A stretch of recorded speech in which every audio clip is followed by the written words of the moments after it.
Well, hello and welcome back. My name's KIERON SEAMONS. This is my inky world, and today we are drawing a Banjo cat. Whatever a Banjo cat is, we are going to find out in this drawing. It is today's request from Lady B, B-E-E, and we are going to be drawing a banjo playing cat. If you want to draw along with me, follow this way.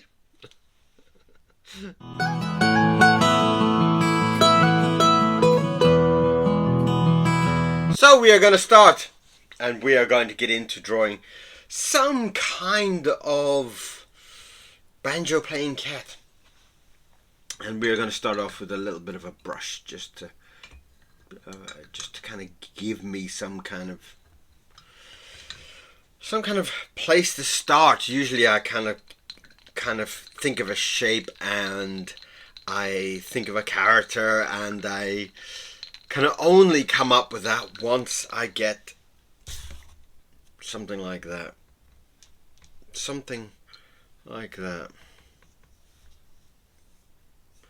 And that usually kind of starts me off. It kind of gives me a lovely kind of, I don't know why, but it kind of fires me up. It kind of gets my, you know, the kind of fear that you get when you have a white piece of paper.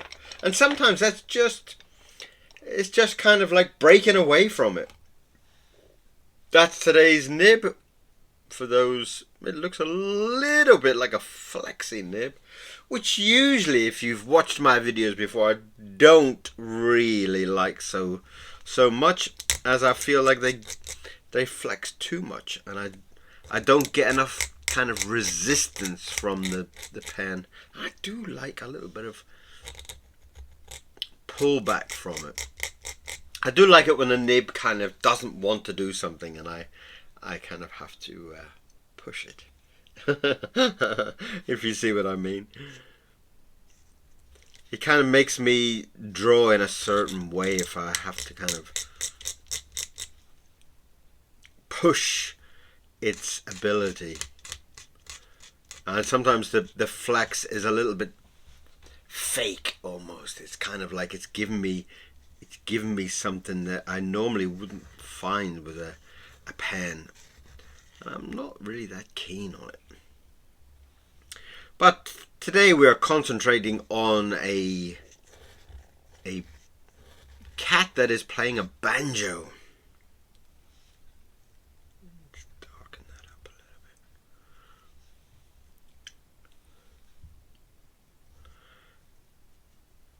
And for all the new people, thank you very much for joining. I've seen quite a few people join this, even stepping into the new year. It's absolutely incredible how many people have joined such a short space of time, which is just, it gets me excited. It does. It kind of, you know, the more I know that there are people there kind of watching out to see what happens,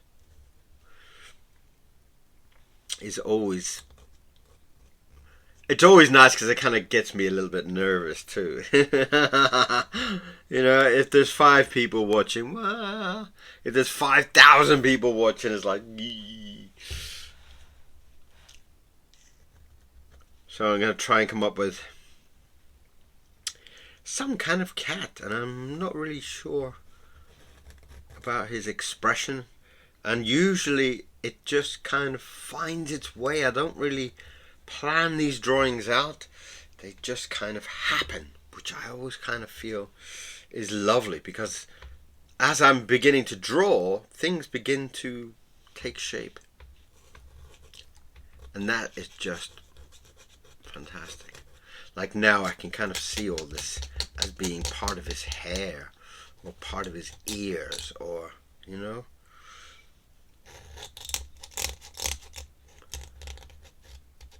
And it's always quite exciting. It's always quite a lovely kind of discovery of what the ink wants to do.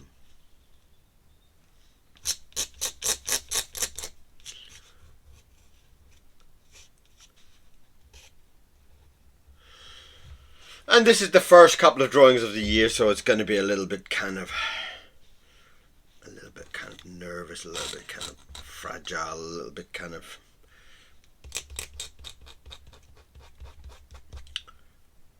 kind of finding my way a little bit.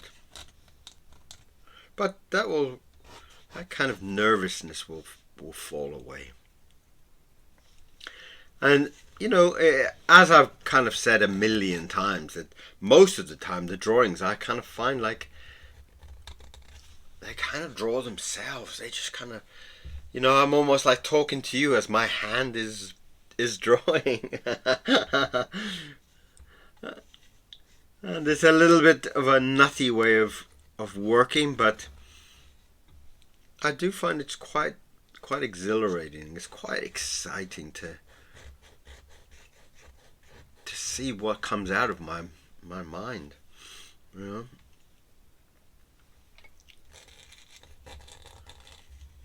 And it's in the same way. It's kind of like that type of free flow drawing style. It's where you put a pen down and you let the pen draw, and then you look at it and you see, oh, I see a man on a motorcycle, and you start drawing a man on a motorcycle. This is pretty much the same type of form of drawing. It's kind of like a little bit of a free flow kind of character drawing. And sometimes the pen does a line like that.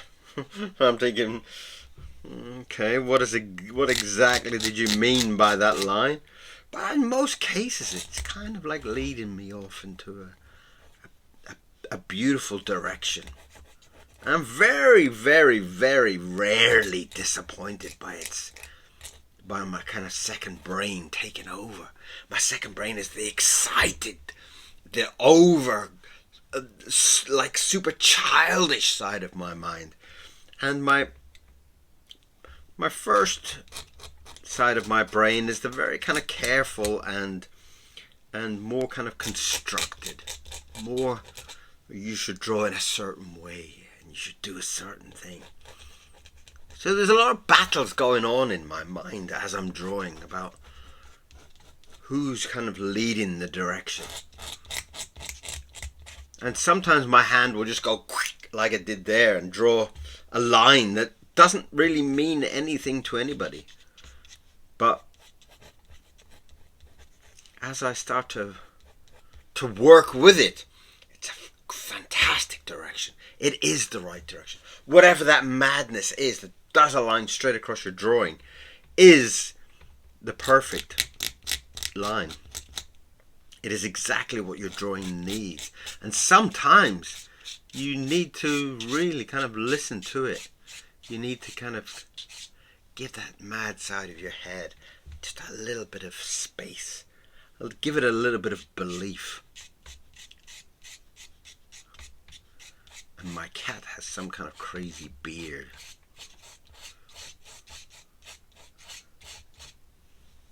And it's starting to take a lovely kind of nutty kind of shape.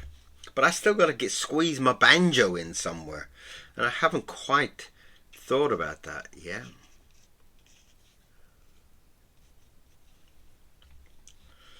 But I do kind of see that his arm is coming down. Okay. So I'm going to have some kind of banjo coming in.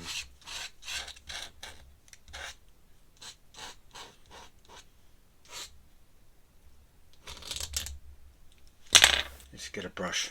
Let's thicken that up. Let's thicken the edge of our banjo up. Just so that it stands out more. That it's kind of a little bit more clear in the dynamics of what we're trying to do here.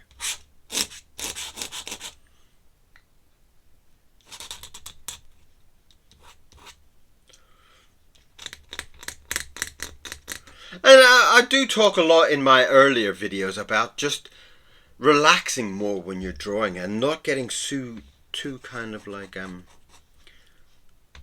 fussy about everything. Sometimes you can get overly fussy about your drawing. And I find sometimes when you get overly fussy, you kill it. You kill the excitement in it. You kill that kind of energy in it. By being so tight and so perfect, you can also make it look very boring, you know? So be a little bit braver about your line, and you know, you've probably drawn a hand 1,000 times, so have confidence in yourself. And when you're drawing that hand, just relax. You're going to draw a hand, you're going to draw it beautiful, so chill out.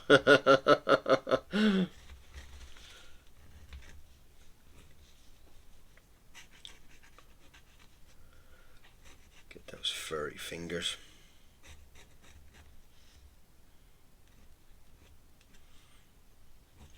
He's kind of like doing like a frailing kind of banjo style. He's kind of like running his fingers across it, running his fingernails across it. And that will bring us down to a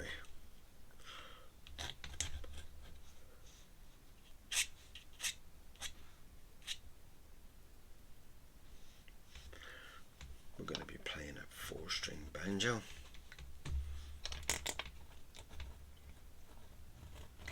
Or a tenor banjo, as some may say. The tenor banjo. Tenor banjo is played in jazz and Irish music. So lovely kind of tune to feeling to it.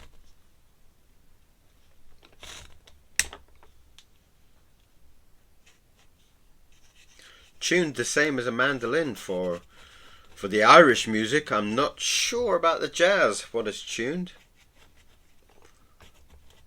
And then you've got the 5-string banjo, which is kind of like bluegrass and all that super fast kind of playing, kind of clawhammer banjo and such like that. Squeeze the head of it in there.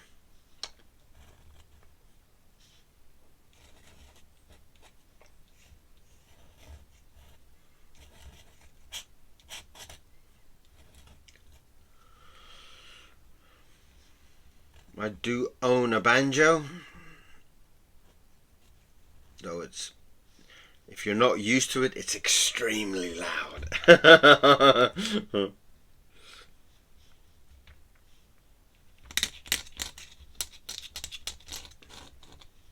You can have a real kind of shake the house type of energy about it. The same type of problem you have like with learning the violin. It's like so loud that, you know, it kind of takes a lot to get used to.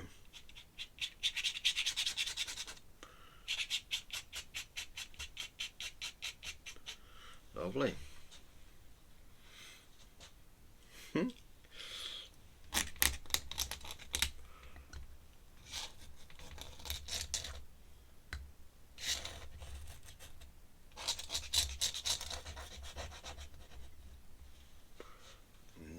Have I think there's a little bit more detail I need on the banjo. I do feel like it's, if I remember from, it's got like an inner rim to it.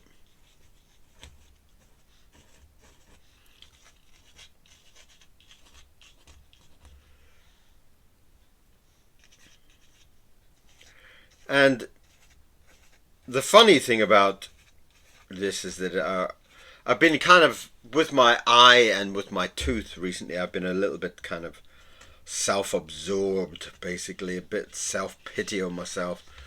And the funny part was that I was walking out to the park and I met my neighbor, and I was all ready to tell him my hard luck story about my eye and my tooth over Christmas, when he came up and said that he was supposed to be going on a holiday with his wife, and he fell doing some gardening and broke 2 ribs. And what it did is it made me feel like, oh, my kind of injury is so small and pathetic compared to yours. And so I felt really like, oh, well, I can't tell him my story now about that. So I went to the park, and in the park I met this lovely man, and he was telling me about how when he was younger he used to like be in the Marines, and he used to like run like decathlons and stuff like that, and quite an incredible man, really. And then he's just found out that he's got Parkinson's disease, and he's having all these problems with his life. And I felt, oh my God, I can't tell him about my pathetic tooth when he's going through all these incredible dramas in his life. So it made me feel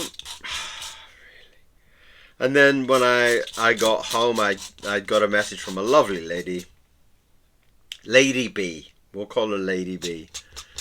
And she was telling me all about her disabilities and all the terrible things that she's been going through. And so I thought, well, I'll try and tell her that I've been sad too over this period because of my tooth. Because I had my tooth removed and it's extremely painful for 4 days. I can't really eat. And I'm going partially blind in this eye, which is really difficult because I'm drawing. And she told me that she had 7 teeth removed. So, by the end of the night, with all of these people that I'd met, I thought, Kieran, what a big baby you are. All these people around you have got so much more dramatic stories of life and troubles in life than you. So, today I thought I would dedicate this drawing to Lady B.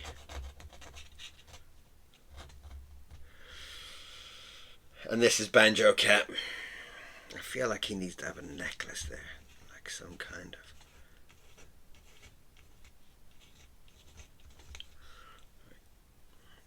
of rock star type of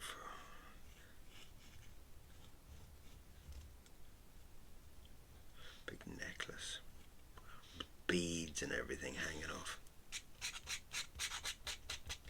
So I'm feeling a little bit better today just by the fact that I have no worries in life compared to other people, compared to these very brave and very strong people that face life every day with struggles. And I should be grateful. I should be very grateful about who I am and my life and my beautiful dog and my beautiful Mr. Miro, who has been the most amazing nurse that any human could have. He has been cuddling up to me and licking my face and telling me everything's going to be okay. What a incredible little beast I have. He's wonderful.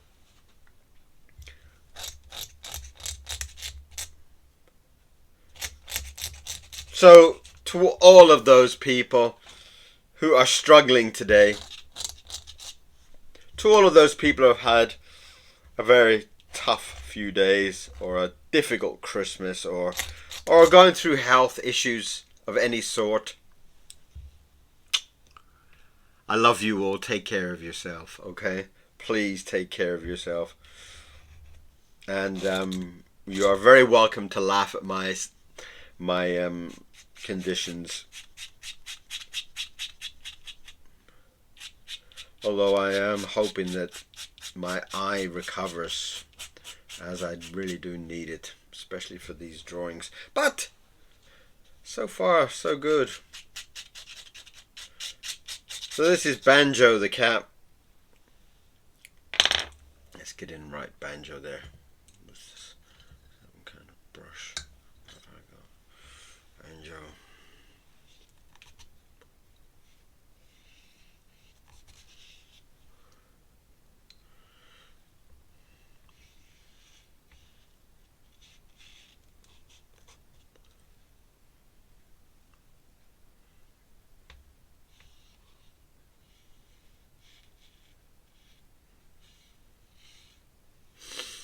So, Banjo.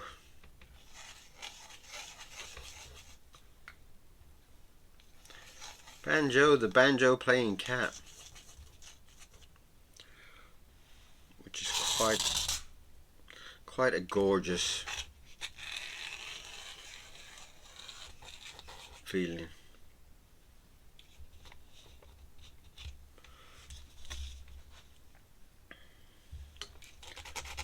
And I would love to get some comments of what you feel about my banjo playing cat.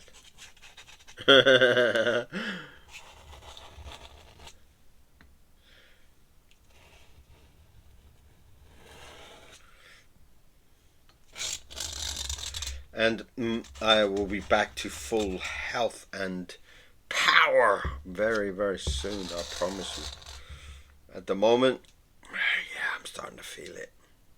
Starting to feel a little bit rough. Starting to feel a little bit kind of wonky with my eye. But let's get those whiskers in there too as well. Just to, yes! Fantastic. I'm really happy with that.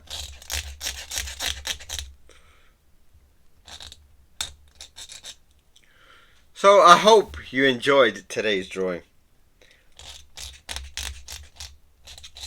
And please remember that you are very welcome to come and subscribe to more of these nutty drawings that we are going to be doing this year. And we are going to be doing a lot of them. So if you have a request, let me know. See what I can do. See if I can draw up your animal wishes. Remember, I don't draw other people's characters, so don't ask me to draw the Pokemons or something like that, okay? Or the Simpsons or anything like that. Because it will just get pulled. I'll get in trouble. So, there is a delightful, crazy kind of cat. I really quite like that.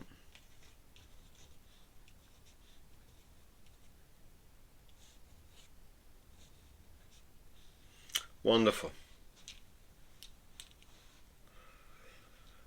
Banjo the cat is today's drawing. And I hope you loved it. I hope you're happy to see it. And I hope you'll send me a comment and tell me what you think of the Banjo cat. Thank you very much. I love you very much. I'm very happy with all my new followers. I've got so many new followers this month. I think it's like 40 or something in the last kind of week. So that's very exciting for the year ahead. Banjo the cat for Lady B. Thank you very much, and I'll see you back here for some more drawing very, very soon. Have a wonderful new year. Bye bye.